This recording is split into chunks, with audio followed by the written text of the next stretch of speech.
So, good evening po. Now we are moving forward sa Annex K. In here, we are going to talk about the marketing plan.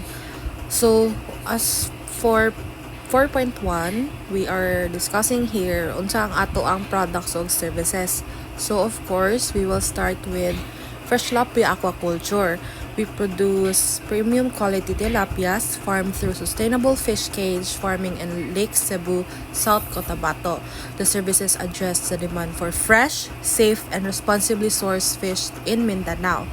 So, since ang brand name is Fresh Tilapia, we need to focus sa assurance of services nato, which na ang atong gina-endorse is ang pagka-freshness sa tilapia.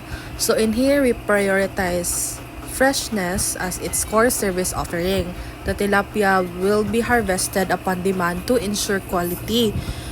So after stating kung unsa jud ang focus sa atong brand, which is focused on freshness, we also need to provide guarantees or guarantee sa ato ang consumers that we are harvest to market system where the tilapia is collected only when there is an immediate order or distribution of schedule. So habang waiting ta sa mga customers na mo buy sa tua, we need to maintain its freshness and i-harvest lang nato sila kung mo-order sila. Kay ang other competitors is gina-frozen na nila daan para if na mo order, i-deliver na nila. So in our case, kay mas handle jud ang atong services and dili jud siya basta-basta na work.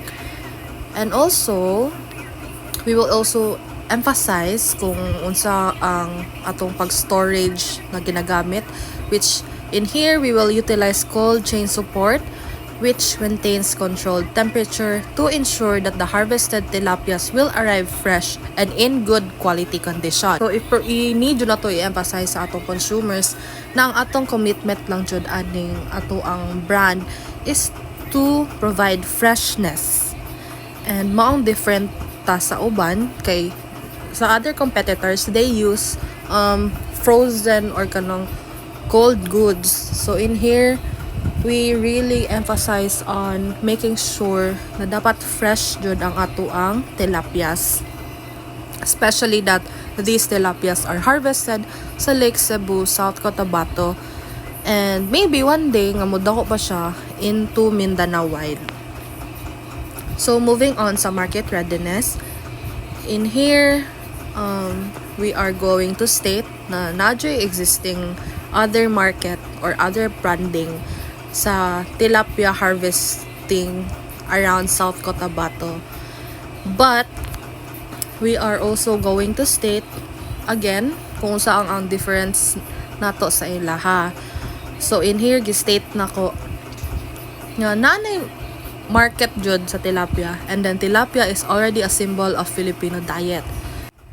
Okay, so moving on sa proprietary position. So in here, Fresh Tilapia Aquaculture does not claim exclusivity through patents or copyrights. However, its proprietary position lies on its freshness assurance service and eco-friendly fish cages that operates in Lake Cebu, South Cotabato. So in by branding, Fresh Tilapia Aquaculture creates a unique market identity that is difficult for competitors to rely on conventional ponds or imported frozen fish to replicate.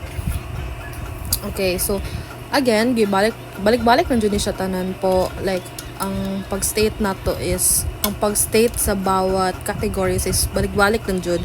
We just need to emphasize what makes this branding different to others. So, in here, like I said, wala po dyan tayo kan na exclusivity na kan Fresh Tilapia Aquaculture is registered. So, in here, need lang dyan na siya i-state. Forward sa comparative position. So, diri na nato makita ang mga other breeding company sa tilapias o how they culture their tilapias as baby pa. So, Fresh Lapia Aquaculture distinguishes itself from competitors by emphasizing freshness, sustainability, and community empowerment. So, nga nung community empowerment man? It's because ang mga workers ani is ang mga locals sa Lake Cebu, South Cotabato. Adri ang mga factors that basis for comparison. And sa right side naman, mao ni siya ang mga branding nga ga-breed or ga-culture og mga tilapias as their brand. So in terms of freshness, safety and food quality, pricing, community, mo na siya ang atuang basihan. So fresh lapia culture, mag-start na lang ta sa atuang brand. Makita nato diri ang freshness.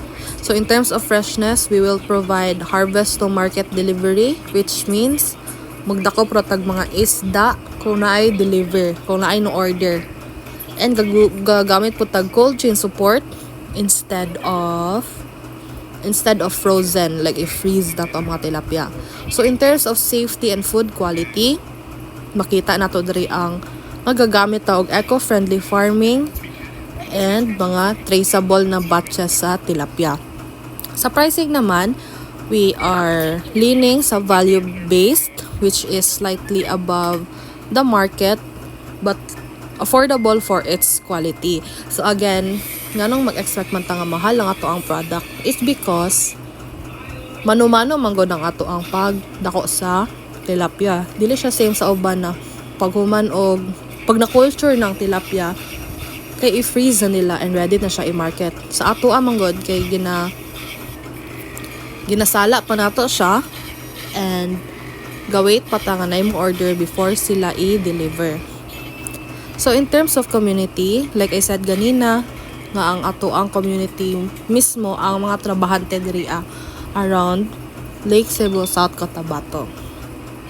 So in comparison sa Fisher Farms Incorporated, based sa ilang freshness kay gagamit sila og locally grown tilapia but dependent on pond or cage cycles. And sa safety and food quality naman, they generally safe but limited ang transparency in practice. So habang research ko sa ilang company, wala kayo nakita nga kanang nag-state sila og safety measures regarding sa ilang company. So medyo sketchy ni siya. And so pricing naman, competitive pricing for local wet markets. And sa community, they provides livelihood but limited training programs.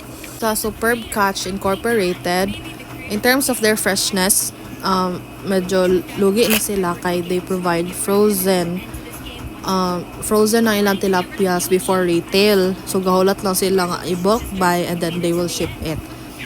Moreover, sa ilang safety and food quality, na ay risk in shortage and transport. And also, since frozen man, limited lang ang iyang traceability. So in terms of their pricing, they are often cheaper due to imports and bulk pricing. So kani siya nga company kay dinagko na gud siya. So murag di na ka siya matanaw gani kaayo since big batches ng ilang gina-produce. And also silang community kay wala kayo sila gina-hire depends sa ilang location. So moving on to Alson's Aquaculture Corporations. In terms of their freshness, nadara ang fresh tilapia in bulk. So, ga-harvest sila in schedules. What makes it different is, ang atua is, mano-mano jud. And kani sila kay corporations namang good. So, they really produce fresh tilapia in bulk para ibaligya nila sa mga markets or supermarkets. So, in terms of their food and safety and food quality, nadara ang industrial scale operations but with less consumer level traceability. So in terms of their pricing, they are, since corporation man sila, they are more focused on bulk, wholesale or contracts. So in terms of their community, they're also minimal integration and also profit driven since again corporation na sila. Analysis. So sa macro environment analysis, according to Kotler and Keller 2016, in order for industries to preserve their competitiveness and resilience, they need to adjust the external dynamics. These criteria not only influence market potential for fresh lapia aquaculture, but they also affect operational risk and the company's capacity to remain sustainable over the long term. So the macro environment is composed of more extensive forces including political, economic, social, technological, and environmental conditions which have an impact on every aspect of the market. So the fresh lapi aquaculture, these factors include number one, ang political factors. So in terms of political factors, government support provides favorable backdrop for aquaculture growth in the Philippines, especially that the government agencies such as the Department of Agriculture and the Bureau of Fisheries and Aquatic Resources, or also known as BFAR, have continuously implemented programs to support fish farmers, training programs, and extension services. So, as per Fresh Lapia Aquaculture, strict adherence to such legal frameworks is both a challenge and opportunity. Even if it increases operational responsibility, it also enhances credibility with consumers who increasingly promote safe and sustainable food sources. Since ang atuang company is leaning into freshness of the tilapias, which mao man na ato ang brand name, we are really need to follow sa strict adherence of rules that provided by such government agencies like BFAR or DENR para ma-maintain nato ang pagka-ethical sa ato ang branding. Next is the economic factor. Tilapia is one of the most affordable sources of protein in the Philippines, making it a staple in households' diets. Digital pod. In terms of operations and marketing, so kabalo naman tayo nga i-post sa FB and etc. etc. So in terms of environmental factors, environmental space remains both an opportunity and a challenge for aquaculture. Kay issues such as climate concerns, water pollution, and emergence of any diseases, so ma-force yung tag-adapt sa eco-friendly practices para dili pod mubalos si Mother Nature sa atoa, especially that so, ang brand dili ma-risk niya ang image sa Lake Cebu, and since sikat naman siya, this is an advantage sa atoa in terms of market demand kay sikat na daan ang name, and if we tie it sa atong brand which is Fresh Lapi Aquaculture, maybe naadid siya advantage sa ato ang end. So now we are moving forward sa industry analysis. So, unsa man ang description sa atong industry. In here, gi-mention na pod, Fresh Lapi Aquaculture operates within the aquaculture industry, which is under the Philippine Standard Industrial Classification that falls under Section A, which is agriculture, forestry, and fishing. So, this classification covers the rearing of aquatic organisms in controlled freshwater environments such as ponds, cages, and tanks. So, tilapia production has been one of the fastest growing segments of Philippine aquaculture since 1970s. So, and then the rest is definition lang. So, in terms of industry size and structure, the aquaculture sector contributes about 52% of total fisheries productions in the Philippines. Tilapia farming is dominated by small and medium-scale enterprises, and the industry benefits from government support programs such as BFAR training, credit access, and hatcheries. So who are the major consumers? These are the major consumers, which is households, normal na mamamayan, mga retail partners, wet markets, vendors, and supermarket chains. So we are moving on sa market forces analysis. So the market forces that shape the aquaculture industry can be analyzed using Michael Porter's 5 forces of model.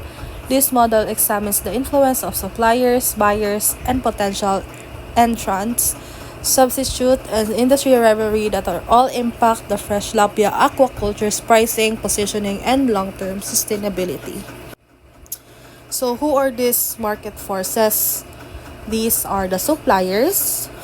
We all know suppliers play an important role in the tilapia aquaculture industry, particularly in feed manufacturers and fingerling producers. And next, ang buyers. Ang major buyers sa tilapia kay ang households, retail, and institutional clients kay need nila. Next is the new entrants. The pond and cage farming can be started with modest capital, and tilapia's adaptability makes it attractive to small-scale farmers. So, in here, gi-emphasize na if gusto ka magtukod og tilapia aquaculture, walay problem kay good siya for beginners and low-income na businesses. So, next is the substitute. Tilapia faces competition from other fish species such as milkfish or bangus, galunggong, and other imported frozen fish, as well as the alternative protein sources like pork and chicken. So, in terms of food industry, mo ni sila ang atuang mga kalaban. Pero okay lang, kay mas lami man jud ang tilapia. Kay tilapia in position as healthier, fresher, and eco-friendly. So in terms of industry rivalry in aquaculture industry is intense. Numerous small-scale farmers and large-scale commercial operators compete for market share. So fresh tilapia aquaculture avoids direct price wars by differentiating itself on quality, freshness, and eco practices. So balik-balik lang dyan ang ato ang tagline na is always freshness, eco-friendly, and quality. Nana na sa ato ang name. Competitive analysis. So in here, makita na to diri ang business philosophy. Ang sa atong business philosophy, Fresh Tilapia Aquaculture operates under a local-centered, which is ang Lake Cebu, South Cotabato, and sustainability-driven philosophy. It emphasizes freshness, assurance services, eco-practices, and local fisher-folk empowerment. Ang product line depth naman is ang Fresh Tilapia Aquaculture offers three primary product categories: live tilapia, freshly chilled tilapia, and processed tilapia, which is ang cleaned and gutted, like ikuan siya bones. So, this business also aims to expand into value-added products such as fillets and ready-to-cook packages. So, sa research and development, one of the most critical factors that determines the long-term plan of aquaculture industry is competitiveness. For aquaculture, the R&D is centered on the application of modern fish cage farming system in Lake Cebu, combined with innovations in cold chain logistics to preserve food quality and ensure freshness from harvest to market. Okay, so cage farming has been proven to be one of the most efficient methods for tilapia culture kaya ma-monitor ang fish health compared to traditional pond system, and it also reduces the risk of stunting and uncontrolled breeding, which enables fresh tilapia aquaculture to guarantee uniform sizes and consistent product quality. So, next is ang market reach and distribution. In here, fresh tilapia distribution is currently concentrated in South Cotabato and nearby provinces in Mindanao as well, with expansion plans targeting regional supermarkets in year 3. Pero sa year 3 pa na. So, branding and positioning, naadariya ang ato ang slogan, which is ang taste right, grow right, emphasizing freshness, sustainability, and community empowerment. So, sa ato ang pricing strategy, Fresh Tilapia Aquaculture adopts a value-based pricing approach which is slightly higher than traditional pond-raised tilapia to reflect superior freshness and quality, but still able to be accessible sa households. So, gi-emphasize nato nga medyo taas-taas dyan natong pricing, kay mas meticulous man po na ato ang branding since we are offering fresh and quality na tilapia and dili frozen. So, Fresh Tilapia Aquaculture's pricing strategy is distinctive since it integrates consumer perceptions of value with sustainability-driven differentiation. By communicating the added value of freshness, eco-friendly practices, and community support, mo ni siya ang mga factors basis for comparison. Unsang ilang business philosophy, product line depth, R&D and technology, market reach and distribution, branding and positioning, and pricing strategy. So first, mag-start ta sa Fresh Tilapia Aquaculture. So, unsa mo itong business philosophy? Again, we are sustainability-driven, freshness assurance, eco-friendly cage farming, and community support. Sa fisher farms naman, they are large-scale, profit-driven, focuses on efficiency and nationwide. Sa Alsace Aquaculture Corp naman, they are regional operator, bulk supply, and wholesale contracts, prioritizes production scale over community impact. So sa product line we are live and fresh tilapia, freshly chilled, processed, clean and gutted, possible expansion in our third year. Sa fisher farms, they are wide product line, tilapia, bangus, shrimp, processed seafood for retail and export. Sa Alsace Aquaculture naman, they offer narrower products. They offer mainly tilapia and bangus that puts emphasis on them sa wholesale markets. Sa R&D technology, scale across multiple products.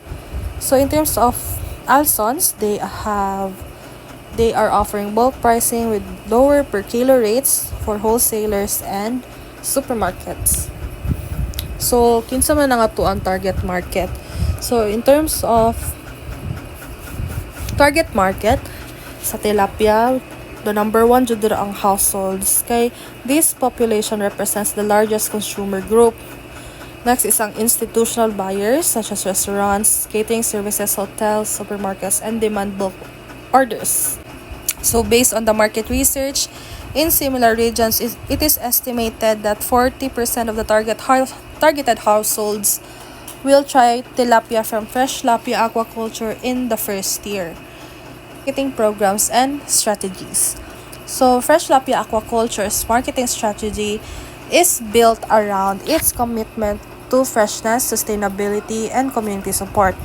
So the company positions itself as a premium yet affordable tilapia brand that can meet the needs of households, institutional buyers, and retail partners in Lake Cebu, South Cotabato.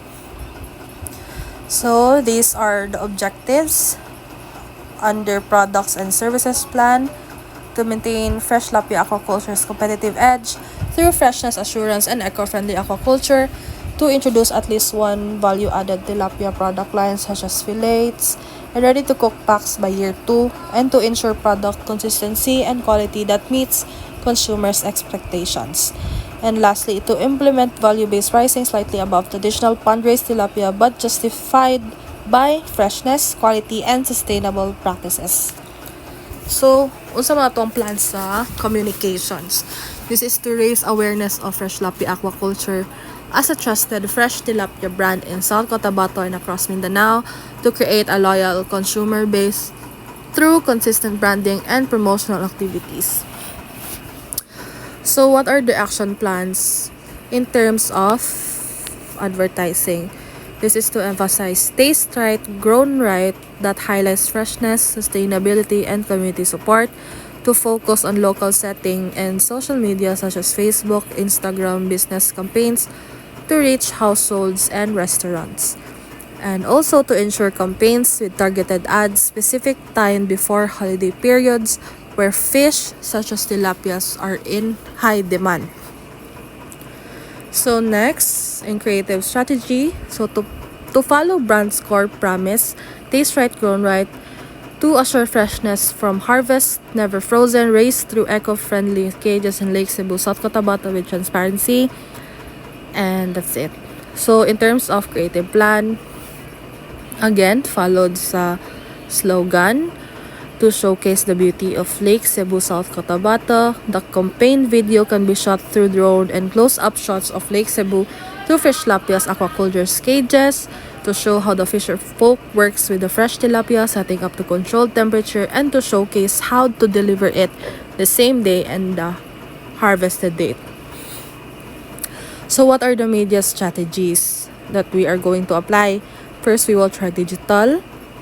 Next is printing or flyers or on-ground activation. So, unsa man ang on-ground activation? This is kanang mag-meet and greet sa mga tao, like mo try og mga mo apil og mga food bazaars, like we are going to offer them sa atong product for free so that they could try for free. So next, so we all know sa mga digital media, Facebook, Instagram, YouTube, and flyers kay mao ni ang market banners, store signages, and flyers.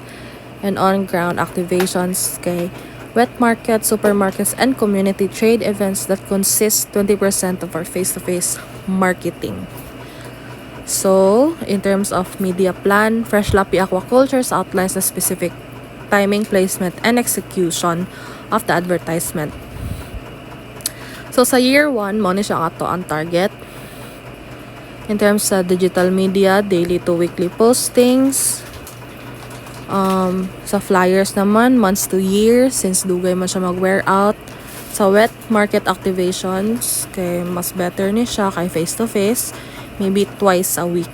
So, sa matong placement ani, kay within Lake Cebu, South Cotabato, or Coronadal, or just around wet markets and retail fish stalls. And dira ang description kung unsa ang ato ang i-video. So sa year 2 naman, since no naman ta sa digital, we are encouraged to always post and sa flyers and posters and tarpaulin every quarter na lang. Sa wet market and supermarket activations, maybe twice a week or every week. So sa year 3, nanata sa consolidation stage, which dugay-dugay na. So, in terms of digital advertising, ang duration na to ani is posting of anniversary videos highlighting fisher folks and other workers. Ang placement is Mindanao-wide na. And sa YouTube weekly, Mindanao-wide also, flyers monthly. Kaya i-post siya sa public markets, barangay centers, and food stalls. Wet market and supermarkets, maybe monthly or every 2 weeks or every 3 weeks. This caters top 8 wet markets across South Cotabato, Jensan, and Davao region. Sa supermarkets naman, KCC Mall, Gaisano, and Pure Gold, Jensan. So these activations secure Fresh Lapi's permanent stall placements in strategic public markets, ensuring steady visibility and accessibility for consumers. The fish cage site occupies about 800 square meters of lake area that includes 4 operating cages, which measures 5 meters long and 5 meters wide with 4 meters deep. So now we are moving forward to the equipment. Fresh Lapia Aquaculture uses essential and practical equipment suited for small-scale, sustainable tilapia cage farming in Lake Cebu, South Cotabato. The main equipment and their uses are shown below. So, in this table, you can see the listed raw materials, the HDPE fish cages, its description, its capacity, supplier source, and if it is covered by insurance. So all of the details are posted here on the table that I said earlier. So all major equipment and materials are insured under the enterprise's property protection policy to cover damages or losses due to accidents, natural disasters, or theft. So now we are moving forward to the maintenance and repairs. So Fresh Lapia Aquaculture follows a preventive maintenance program to keep all equipment, cages, and facilities in good working conditions. So these are the regular inspections. Staff will conduct weekly inspections to all HDPE cages, nets, and anchoring lines to check signs of wear, damage, or fouling caused by algae or debris. Next is the water testing kits and equipment, testing water quality using testing kits and measuring tools that are calibrated monthly to maintain accuracy when monitoring dissolved oxygen, pH level, and temperature. So next one is the storage facilities. The post-harvest of the tilapia fingerlings. So cold storage units and boxes are checked every month for proper temperature regulations, and it is cleaned weekly to maintain hygiene. So for the transportation, such as boats and feeding tools, feeding equipment are cleaned after use, and being checked monthly for any needed repairs. And for the service and support, maintenance services are done in coordination with local aquaculture suppliers in South Cotabato, Coronadal City, which provide repair assistance and spare parts under the supplier warranties. So, now let us move on to the staffing requirements. So, Freshlapia Aquaculture requires a small but skilled team to manage fish cage operations, post-harvest handling, and business administrations. So, here are the organizational staffing. First and foremost, the owner or the manager. These are the skills and qualification, and the monthly salary is 12,000 in estimate. The supervisor with a salary of 11,000, workers and technicians 2, so it makes 10,000 per month each, so 20,000 in total. The administrative and finance 95,000, freelance marketing assistant 5,000. So the total is 57,500 per month. And if the total is 57,500 per month. So if it is annually, so you just have to times it by 12, and the total annual labor cost is 690,000 pesos. So what are the benefits of these workers? So employees receive 13-month pay and are covered under PhilHealth and SSS contributions as required by law. Its recruitment plan. So during the startup phase, the owner, manager, and farm supervisor will be hired first to set up operations and coordinate with local authorities. And then they can hire more. So now let us move on to the cost of raw materials. So the main raw materials for tilapia productions include fingerlings, formulated feeds, nets, cage materials, water testing supplies, ice, and packaging materials. So these inputs are essential for maintaining healthy fish growth, ensuring quality harvest, and meeting market standards. So here are the items listed, its description, and its estimated annual cost. So when we say annual, 12 months siya. So tilapia fingerlings, 16,000 in a year. Formulated feeds, 150,000. Nest and cage, 35,000 pesos. Water testing kits and supplies, 8,000. Ice and packaging materials, 12,000. So the total of raw materials is 221,000.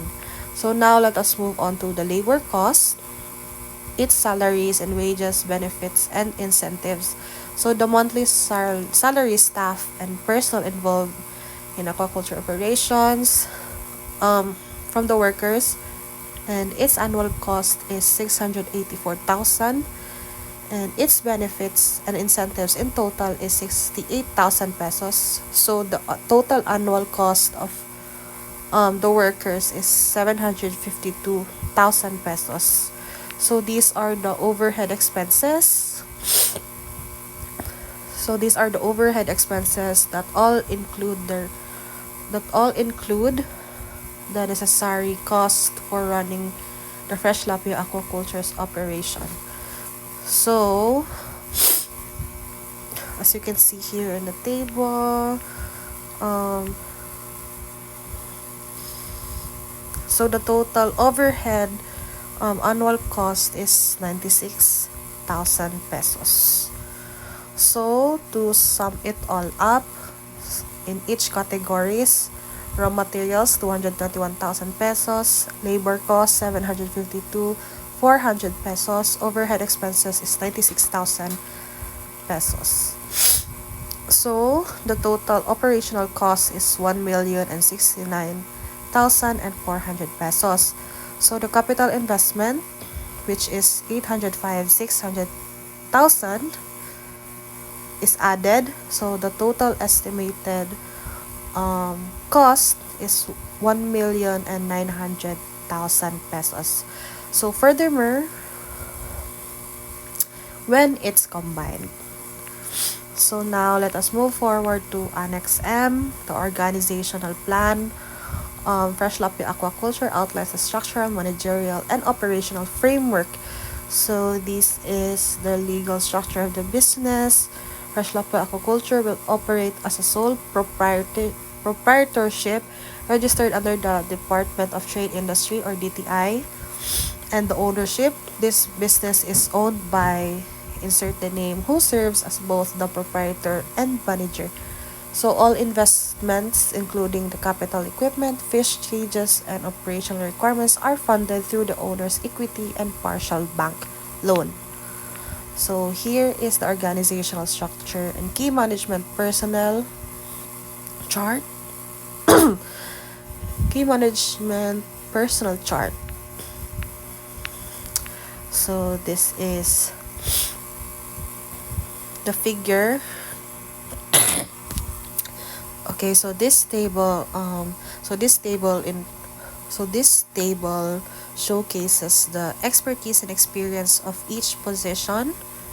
So this is their description and the pre-operating activities that will be completed prior to the start of full operations. First, we need to process the business registrations and permits, site preparations, cage constructions and setup. And next is equipment procurement, fingerless procurement, recruitment and training, and marketing and promotion. So here is the pre-operating chart using Gantt chart. Legend varies on its design colors.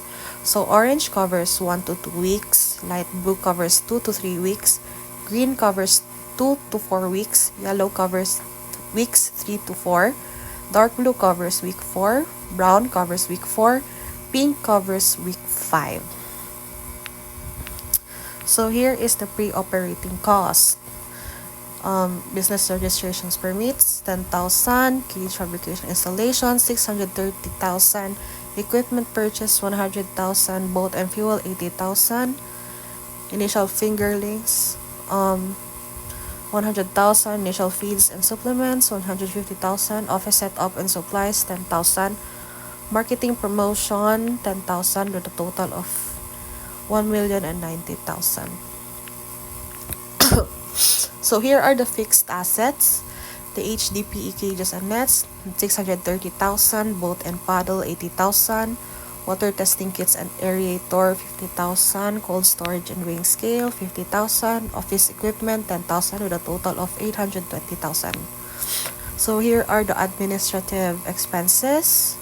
Office supplies and printing 0, communication 3,000, transportation and delivery 10,000, insurance and compliance 7,000, miscellaneous or minor admin contingencies 5,000 with a total of 25,000.